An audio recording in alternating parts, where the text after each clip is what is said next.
Hello दोस्तों, कैसे हो आप सब। आशा करता हूँ कि सब अच्छे होंगे।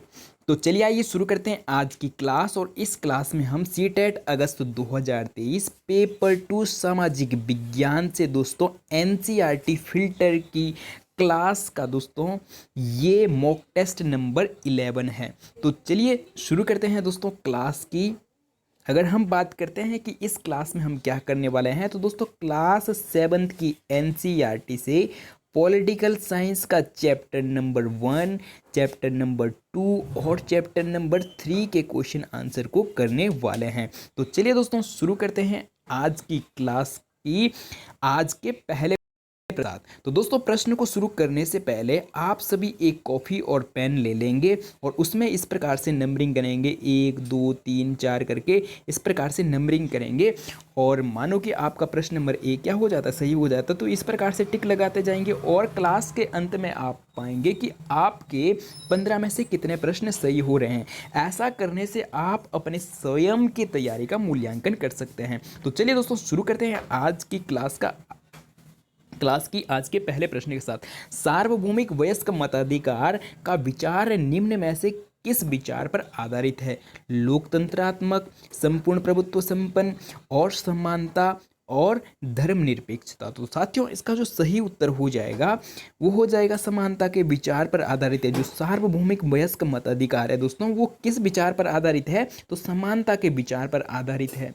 ठीक है, तो दोस्तों समानता के विचार पर क्यों आधारित है? तो इसलिए आधारित है क्योंकि जब कोई भी व्यक्ति वोट देने जाता है तो उससे ना तो उसकी जाति, ना उसका धर्म, ना उसका लिंग, ना उसकी आर्थिक स्थितियों को पूछा जाता है। सभी व्यक्तियों को क्या है, समानता का अधिकार है। जिस भी व्यक्ति की आयु 18 या 18 वर्ष से अधिक हो जाती है वो हर व्यक्ति क्या कर सकता है, वोट दे सकता है। तो चलिए दोस्तों बढ़ते हैं अगले प्रश्न की ओर। और अगर हम बात करते हैं कि लोकतंत्रात्मक का अर्थ क्या होता है, तो दोस्तों लोकतंत्रात्मक देश में क्या होता है, जो जनता होती है, जनता अपना प्रतिनिधि प्रत्यक्ष रूप से चुनती है। और अगर हम बात करते हैं संपूर्ण प्रभुत्व संपन्न, तो दोस्तों संपूर्ण प्रभुत्व संपन्न का मतलब होता है ऐसा राष्ट्र या ऐसा देश जो अपने देश के आंतरिक मामलों और देश के बाह्य मामलों को लेने में स्वयं सक्षम हो, जो अपने देश के अंदर के निर्णय और देश के बाहर के निर्णय लेने में क्या है, स्वयं सक्षम हो। तो ऐसे राष्ट्र को या ऐसे देश को क्या कहा जाता है, संपूर्ण प्रभुत्व संपन्न राष्ट्र कहा जाता है। और दोस्तों अगर हम बात करते हैं धर्मनिरपेक्षता की, तो दोस्तों धर्मनिरपेक्षता का मतलब होता है ऐसा राष्ट्र या ऐसा देश जिसका अपना कोई धर्म नहीं होता है, उसके लिए सभी धर्म क्या होते हैं, समान होते हैं। तो दोस्तों हमारा देश क्या है, एक लोकतंत्रात्मक देश भी है और संपूर्ण प्रभुत्व संपन्न देश भी है और समानता भी होती है हमारे यहाँ, और एक धर्मनिरपेक्ष देश भी है। तो चलिए दोस्तों बढ़ते हैं अगले प्रश्न की ओर। और इसका जो सही उत्तर है वो हो जाएगा समानता के विचार पर वयस्क मताधिकार का विचार आधारित है। तो दोस्तों अगला प्रश्न है, जूटन निम्न में से किसकी आत्मकथा है?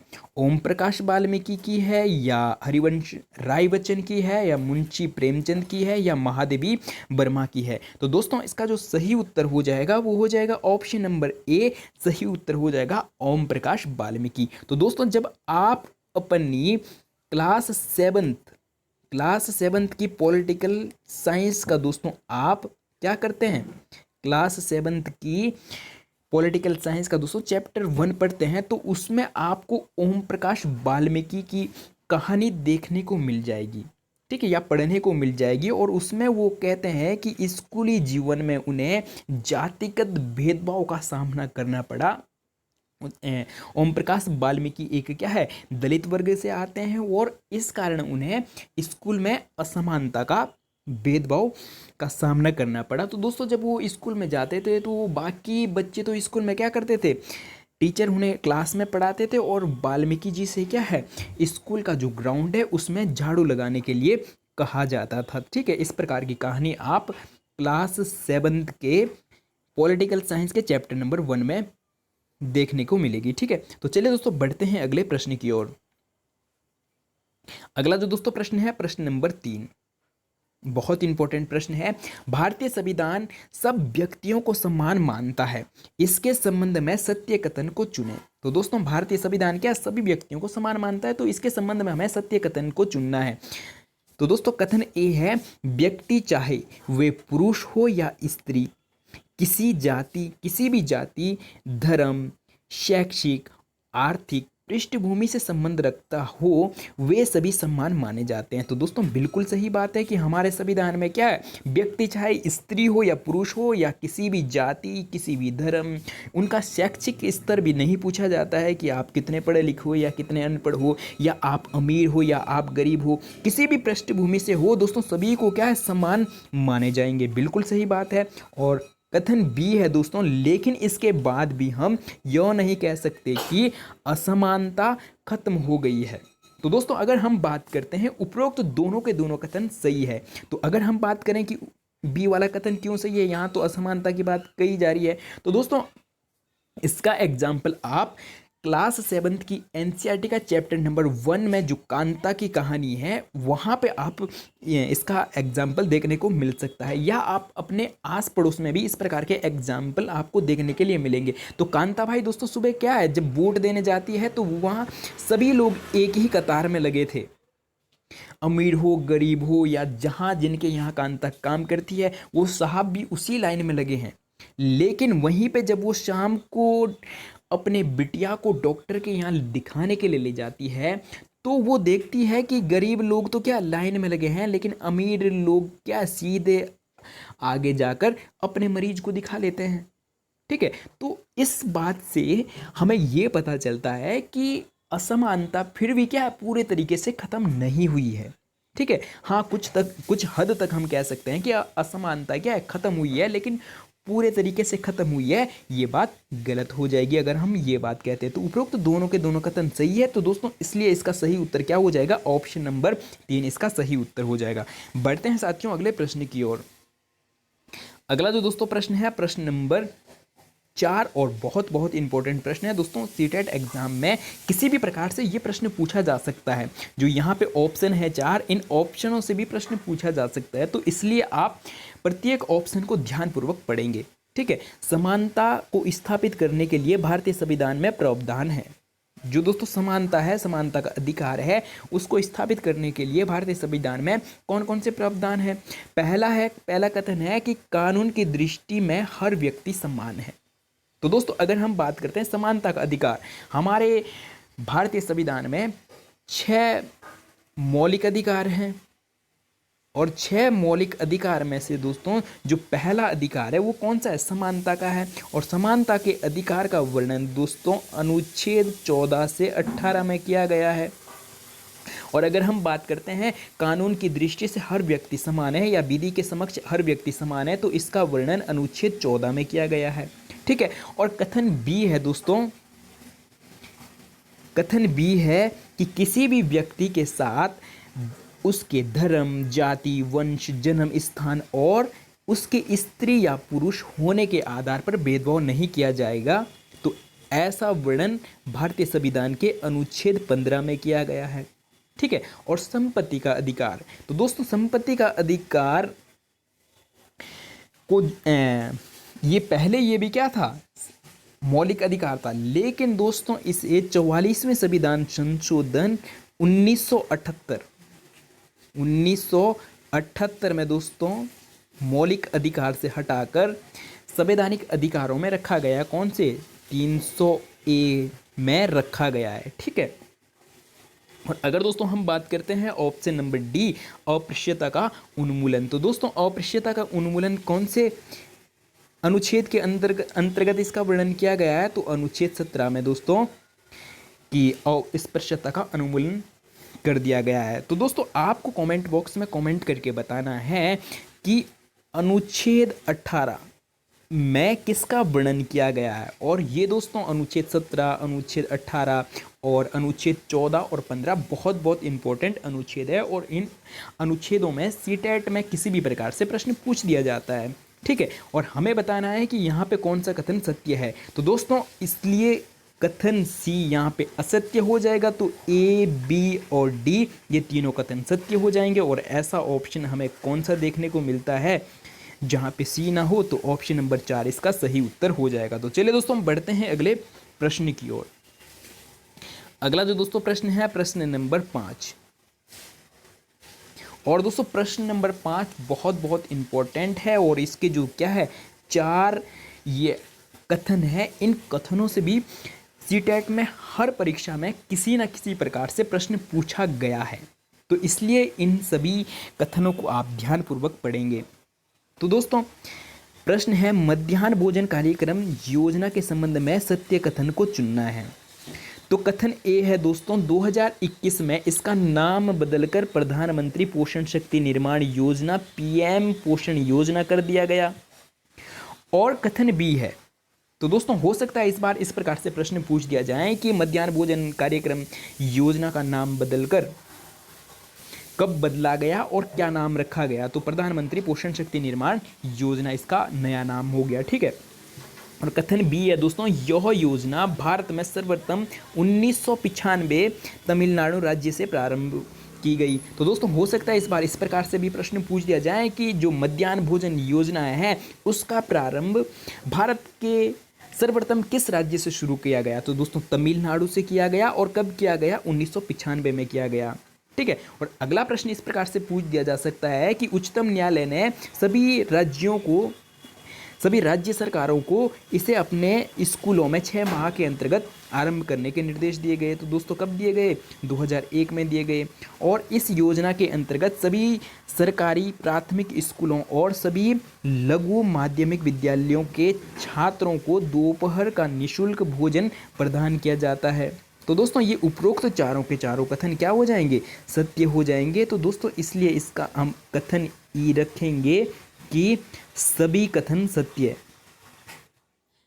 सभी कथन क्या हो जाएंगे सत्य हो जाएंगे। तो इसलिए ऑप्शन नंबर ई दोस्तों इसका सही उत्तर हो जाएगा। तो चलिए बढ़ते हैं दोस्तों अगले प्रश्न की ओर। अगला जो दोस्तों प्रश्न है प्रश्न नंबर 6। संयुक्त राज्य अमेरिका में नागरिक अधिकार आंदोलन सिविल राइट्स मूवमेंट कब आया। 1964 में या 1965 में या 1950 में या 1920 में। तो दोस्तों अगर हम बात करते हैं 1950 में, वहाँ पे जो अश्वेत लोग हैं, अश्वेत लोगों ने क्या रंग भेद की जो असमानता है उसके लिए आंदोलन किया। और अगर हम बात करते हैं 1920 में, तो दोस्तों 1920 में जो अमेरिका है, अमेरिका में महिलाओं को वोट देने का अधिकार मिला, ठीक है। तो दोस्तों इस प्रश्न का सही उत्तर हो जाएगा कि संयुक्त राज्य अमेरिका में नागरिक अधिकार आंदोलन कब आया। तो दोस्तों 1964 में आया। तो चलिए दोस्तों बढ़ते हैं अगले प्रश्न की ओर और इसका सही उत्तर हो जाएगा ऑप्शन नंबर ए। अगला जो दोस्तों प्रश्न है प्रश्न नंबर 7। भारत में स्वास्थ्य सेवाओं के संबंध में सही कथन को चुनना है, ठीक है। तो दोस्तों कथन ए है संसार भर में भारत में सर्वाधिक चिकित्सा महाविद्यालय हैं, ठीक है। और कथन बी है भारत विश्व का दवाई निर्मित करने वाला चौथा बड़ा देश है। और कथन सी है कि भारत में विदेश से बहुत बड़ी संख्या में इलाज कराने हेतु चिकित्सा पर्यटक आते हैं। और कथन डी है दोस्तों संचारणीय बीमारियां यानी पानी द्वारा एक से दूसरे को लगती है। इन बीमारियों में से 21% जलजनित होती है, जैसे हैजा, पेट के कीड़े और हेपेटाइटिस, ठीक है। तो दोस्तों हमें इसके संबंध में क्या है सत्य कथन बताना है। तो दोस्तों कथन ए, सी और डी ये तीनों के तीनों कथन सही हैं, लेकिन अगर हम बात करते हैं कथन बी क्यों गलत है। तो दोस्तों अगर आप पुरानी एनसीईआरटी पढ़ रहे होंगे तो उसमें तो भारत क्या है दवाई निर्मित करने वाला क्या है सबसे चौथा बड़ा देश है, विश्व का सबसे बड़ा चौथा नंबर का बड़ा देश है। लेकिन दोस्तों अगर आप नई एनसीईआरटी में देखेंगे तो भारत क्या है ये चौथा न होकर तीसरा सबसे बड़ा देश है। दवाई निर्मित करने वाले में दोस्तों भारत का विश्व में कौन सा नंबर आता है तीसरा नंबर आता है। और यहाँ पे चौथा दिया गया है, जब चौथा दिया गया है तो इसलिए कथन बी गलत हो जाएगा। और ऐसा उत्तर कौन सा है जहाँ पे बी नहीं है। तो दोस्तों ए, सी और डी कथन सत्य है, इसलिए ऑप्शन नंबर 3 सही उत्तर हो जाएगा। तो चलिए दोस्तों बढ़ते हैं अगले प्रश्न की ओर। अगला जो दोस्तों प्रश्न है प्रश्न नंबर 8। सार्वजनिक एवं निजी स्वास्थ्य सेवाओं के संबंध में सत्य कथन को चुनना है, ठीक है। तो दोस्तों कथन ए है सार्वजनिक स्वास्थ्य सेवा स्वास्थ्य केंद्रों अस्पतालों की एक श्रृंखला है जो सरकार द्वारा चलाई जाती है। और कथन बी है दोस्तों, निजी स्वास्थ्य सेवाओं पर सरकार का स्वामित्व अथवा नियंत्रण नहीं होता। सार्वजनिक स्वास्थ्य सेवाओं के विपरीत, तो दोस्तों जिस प्रकार से सार्वजनिक सेवाएं हैं उसके ठीक विपरीत क्या होती है, निजी स्वास्थ्य सेवाएं। निजी स्वास्थ्य सेवाओं में मरीजों को हर सेवा के लिए बहुत धन व्यय करना पड़ता है। व्यय का मतलब हो जाएगा दोस्तों खर्च करना पड़ता है, बहुत सारा धन क्या है, खर्च करना पड़ता है। तो दोस्तों बताइए कि इसमें से कौन सा उत्तर सही हो जाएगा। तो कथन ए और बी दोनों ही क्या है, सत्य हैं। तो इसलिए ऑप्शन नंबर 2 इसका सही उत्तर हो जाएगा कि ए और बी दोनों कथन क्या हो जाएंगे, सत्य। तो चलिए दोस्तों बढ़ते हैं अगले प्रश्न की ओर। अगला जो दोस्तों प्रश्न है, प्रश्न नंबर 9, निम्न में से सत्य कथन को चुने। कथन ए है, 1996 में केरल सरकार ने राज्य में कुछ महत्वपूर्ण परिवर्तन किए।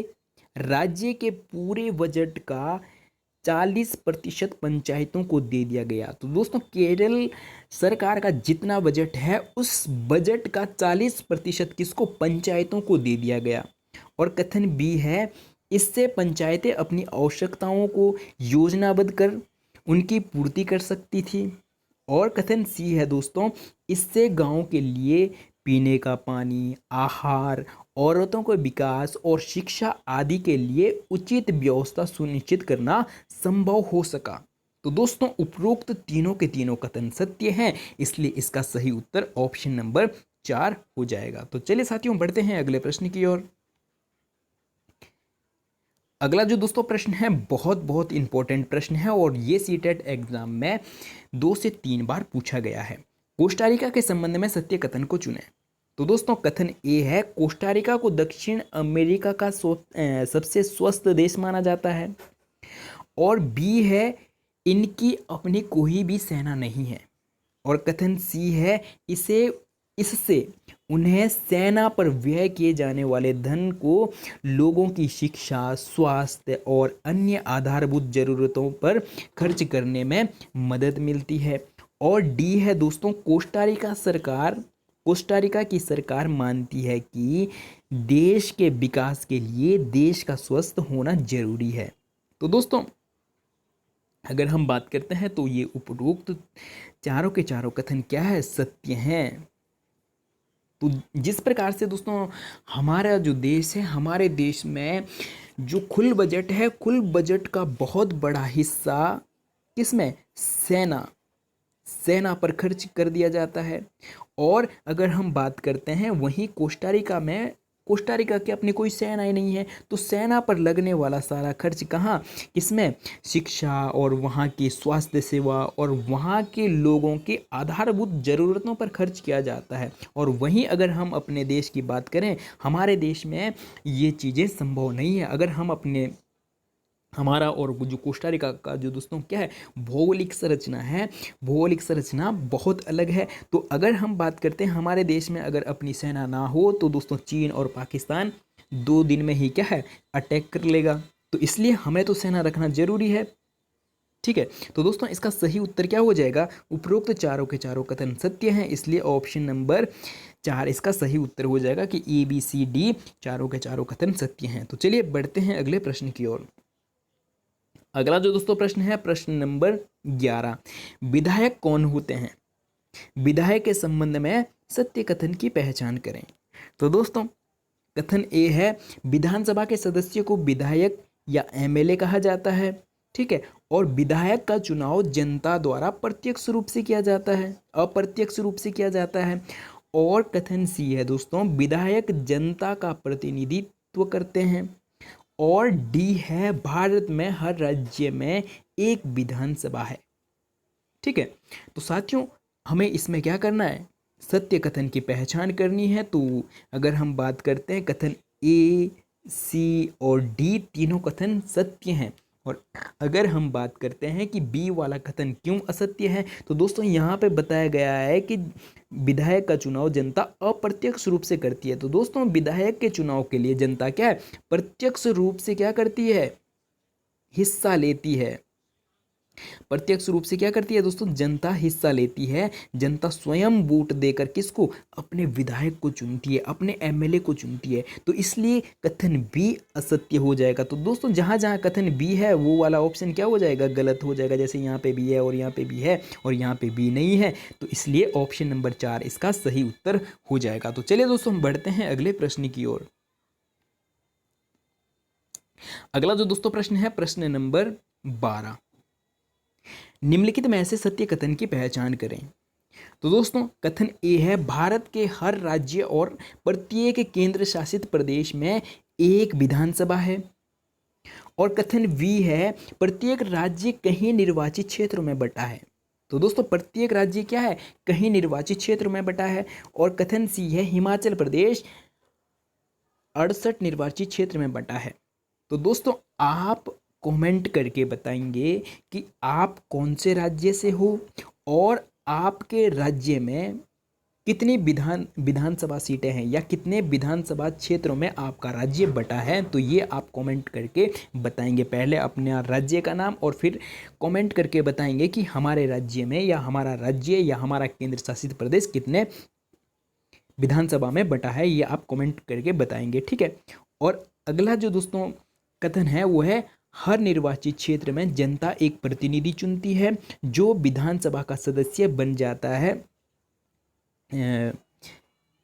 विधानसभा का सदस्य यानी विधायक बन जाता है। तो साथियों हमें बताना है कि इसमें से सही उत्तर कौन सा हो जाएगा। तो दोस्तों अगर हम बात करते हैं, कथन ए भी सत्य है और बी भी सत्य है और सी भी सत्य है और डी भी सत्य है। तो दोस्तों इसलिए ऑप्शन नंबर 4 यहाँ पे सही उत्तर हो जाएगा कि ए बी सी डी चारों के चारों कथन ने क्या हो जाएंगे, सत्य हो जाएंगे। तो चलिए दोस्तों बढ़ते हैं अगले प्रश्न की ओर। अगला जो दोस्तों प्रश्न है प्रश्न नंबर 13। तो दोस्तों प्रश्न है, निम्नलिखित में से असत्य कथन की पहचान करें। हमें क्या करना है, असत्य कथन की पहचान करनी है। तो कथन ए है, लोकतंत्र में विधायकों एमएलए के रूप में जनता अपने प्रतिनिधि को चुनती है। कि लोकतंत्र में क्या करती है, जनता अपने विधायकों अपने एमएलए को क्या है, स्वयं चुनती है, ठीक है। और कथन बी है दोस्तों, इस तरह शासन मुख्यतः, इस तरह से क्या है, जो शासन है शासन मुख्यतः प्रत्यक्ष रूप से जनता करती है। और कथन सी है दोस्तों, फिर सत्ता पक्ष के सदस्य सरकार बनाते हैं और कुछ सदस्यों को मंत्री बनाया जाता है। और कथन डी है, ये मंत्री सरकार के विभिन्न विभागों के प्रभारी होते हैं। तो दोस्तों अगर हम बात करते हैं, ए कथन भी सत्य है और सी और डी सत्य है, लेकिन बी कथन दोस्तों यहाँ पे असत्य है। असत्य इसलिए है कि यहाँ तक तो बात सही कही जा रही है कि जो जनता है, जनता अपने प्रतिनिधि को क्या है, प्रत्यक्ष रूप से चुनती है। लेकिन ये यहाँ पे गलत हो जाएगा कि प्रत्यक्ष रूप से जनता शासन कौन करती है, जनता करती है। तो दोस्तों जनता अपने प्रतिनिधि को प्रत्यक्ष रूप से चुनती है, लेकिन उसके बाद जो शासन है दोस्तों, शासन कौन करता है, जो हमारे द्वारा चुना गया प्रतिनिधि हो, एमएलए हो या विधायक हो, वो क्या करता है, जो शासन है, शासन पर जो निर्णय लेने होते हैं या कानून बनाने होते हैं, ठीक है, तो उनको वो बनाते हैं, ना कि हम प्रत्यक्ष रूप से, ठीक है। तो दोस्तों इसका जो सही उत्तर हो जाएगा वो हो जाएगा कथन बी, इसका सत्य उत्तर हो जाएगा। क्योंकि हमें असत्य पूछा था, तो असत्य कौन सा है, बी है। बी असत्य होने पर ही ये सत्य हो जाएगा, क्योंकि हमें पूछा ही असत्य था। तो चलिए बढ़ते हैं साथियों अगले प्रश्न की ओर। अगला जो दोस्तों प्रश्न है प्रश्न नंबर 14, निम्नलिखित में से कौन से केंद्र शासित प्रदेश में विधानसभा नहीं है। तो दोस्तों जम्मू कश्मीर, चंडीगढ़, दिल्ली और पुडुचेरी। तो दोस्तों इसमें से 3 कथन आपको ऐसे होंगे, 3 ऑप्शन ऐसे हैं जिनमें विधानसभा है, लेकिन कौन से केंद्र शासित प्रदेश की विधानसभा नहीं है। तो दोस्तों उसका सही उत्तर हो जाएगा ऑप्शन नंबर बी, इसका सही उत्तर हो जाएगा कि जो चंडीगढ़ है, चंडीगढ़ की क्या है, अपनी कोई विधानसभा नहीं है, ठीक है। तो चलिए दोस्तों हम बढ़ते हैं अगले प्रश्न की ओर। और अगला जो दोस्तों प्रश्न है प्रश्न नंबर 15, वर्तमान में भारत के कितने राज्यों में विधान परिषद मौजूद हैं। तो दोस्तों ऑप्शन नंबर ए है कि 5 में है या 6 में है या 7 में है या 8 में। तो दोस्तों इसका सही उत्तर हो जाएगा कि वर्तमान में भारत के 6 राज्यों में अपनी विधान परिषद है। ठीक है, तो दोस्तों वीडियो में पूरा बने रहने के लिए बहुत बहुत धन्यवाद। वीडियो अच्छी लगी तो वीडियो को लाइक और चैनल को सब्सक्राइब करना ना भूलें। मिलते हैं जल्दी ही इस प्रकार के नेक्स्ट वीडियो में।